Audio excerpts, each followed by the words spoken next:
देखिए, शास्त्र कहते हैं कि प्रत्येक जो है वो उत्तान पाद है। प्रत्येक प्राणी उत्तान पाद है और प्रत्येक प्राणी की जो है दो पत्नी है। वो दो पत्नी है, एक सुमति और दूसरी है कुमति। सुमति कुमति सबके ओर रही। सुमति और कुमति जो है प्रत्येक के अंदर रहती है। शास्त्र कहते हैं जहां सुमति तहां संपत्ति नाना और जहां कुमति तहां विपत निधाना। अब ये हमें निर्णय करना है कि हम सुमति का सम्मान करें या कुमति का सम्मान करें।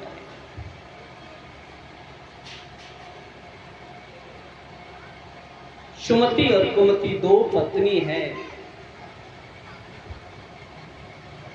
आज एक पत्नी है सुनीति।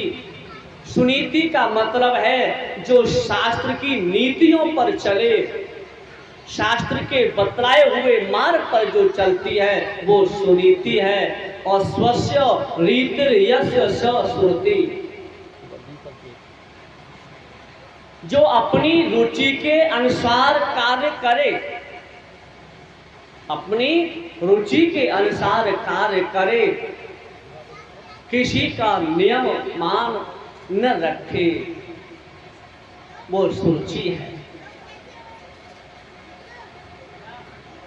कुछ समय व्यतीत हुआ और समय व्यतीत होने के बाद जब राजा का प्रेम छोटी पत्नी से ज्यादा हो गया, जब छोटी पत्नी से प्रेम ज्यादा होने लगा, बड़ी पत्नी ने विचार किया कि अब मैं यहाँ रह कर के क्या करूंगी। तो आज जो है वो अपने प्राणों को त्यागने के लिए जंगल में निकल गई।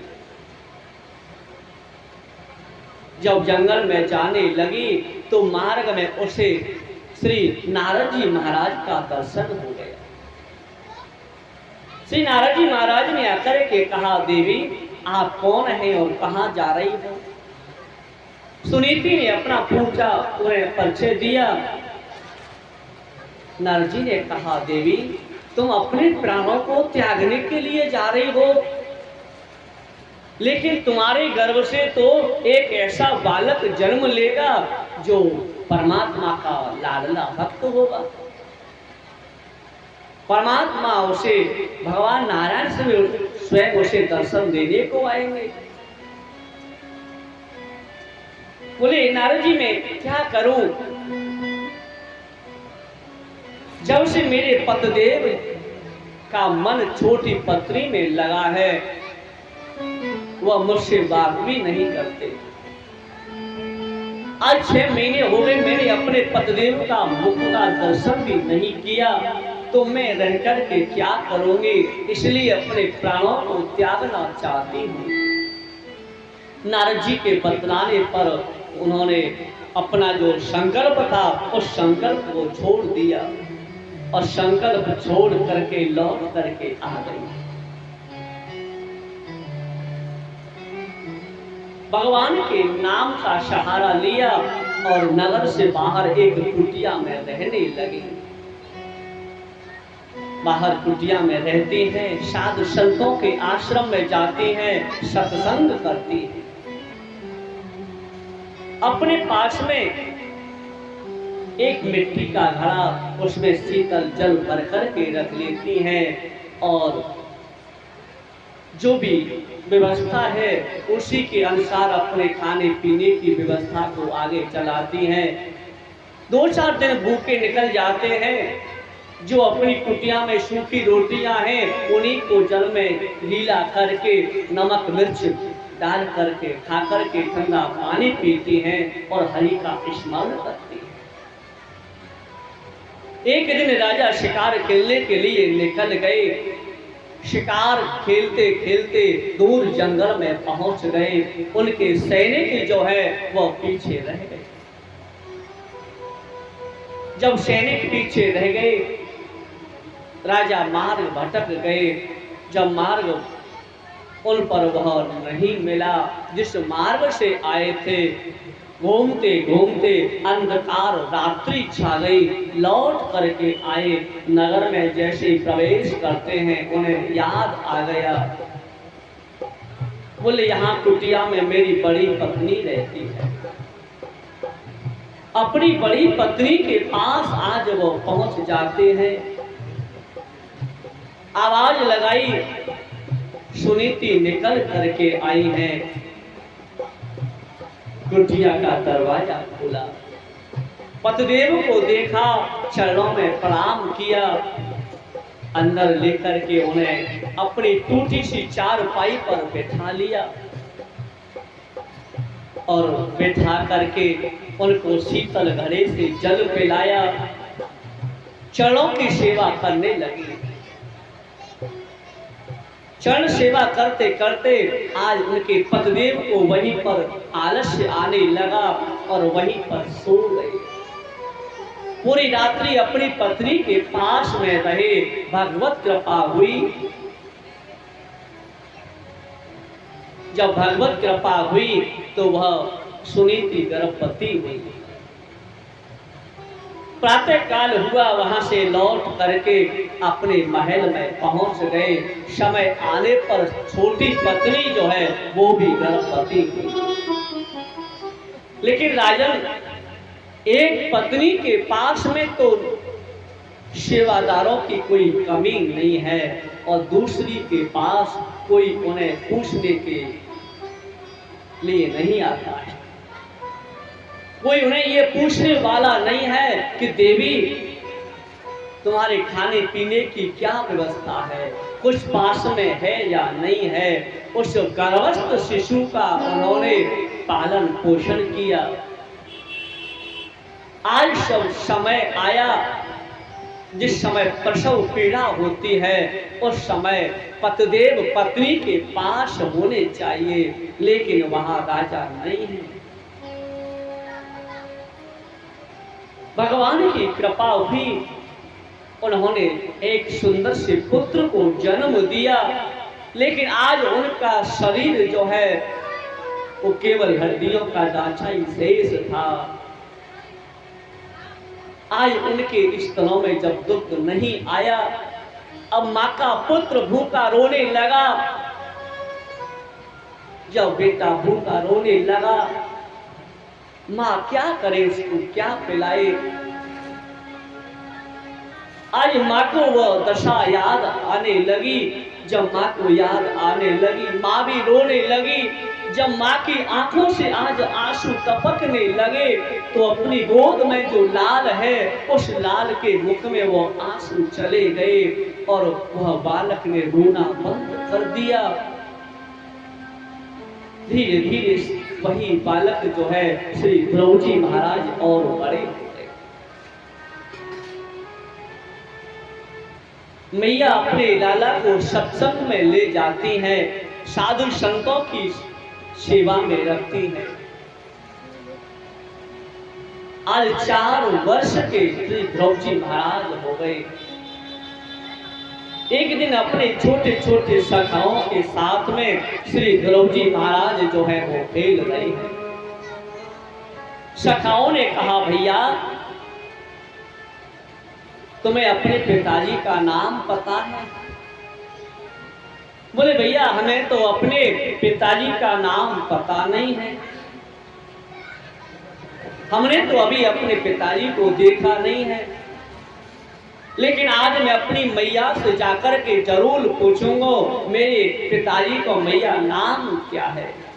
श्री ध्रुव जी महाराज माँ के पास पहुंच गए और माँ से कहने लगे, माँ तुमने कभी मुझे ये नहीं बतलाया कि मेरे पिताजी का नाम क्या है। आज मेरे साथियों ने मुझसे मेरे पिताजी का नाम पूछ लिया। बोले बेटा तुम जाकर के कह दो कि हमारे पिताजी जो है अयोध्या नरेश है, राजा है और मैं राजा का पुत्र हूं। सखाओं के पास ध्रुव जी पहुंच गए, बतलाया।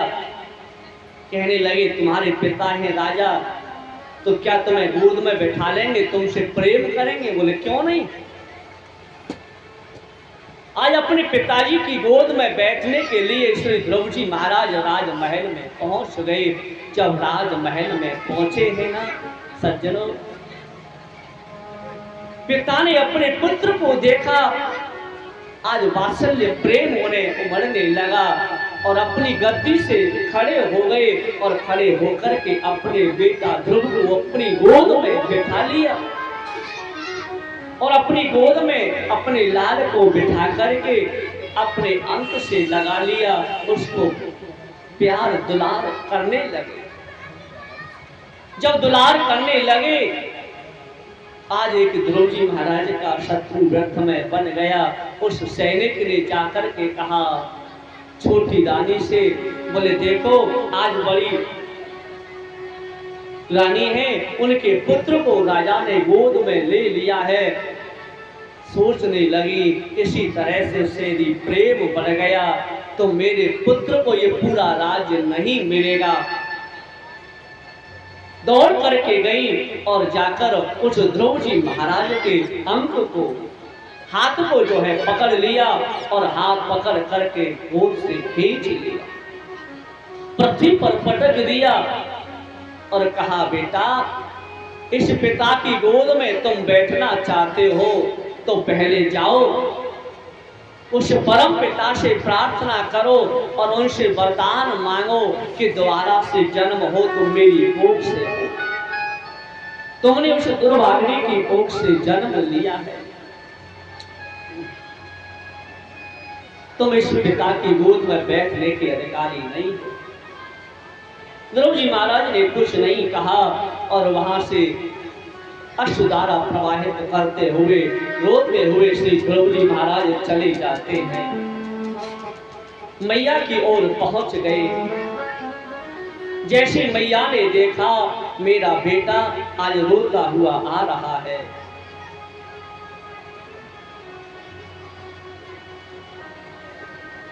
रोता हुआ आ रहा है, क्या बात है। दौड़ पड़ी और दौड़ करके बेटा ध्रुव को अपनी गोद में ले लिया। बेटा तुम क्यों रो रही हो? ध्रुव जी महाराज कहने लगे मैया मैं तुम्हें अपने रोने का कारण बतलाता हूं।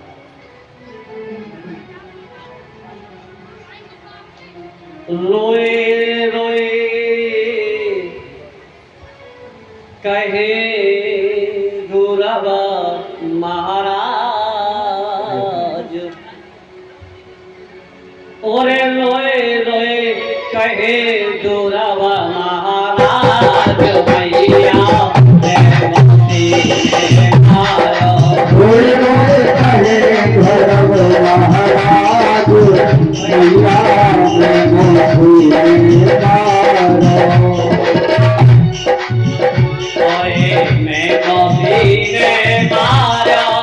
मैया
Thank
you.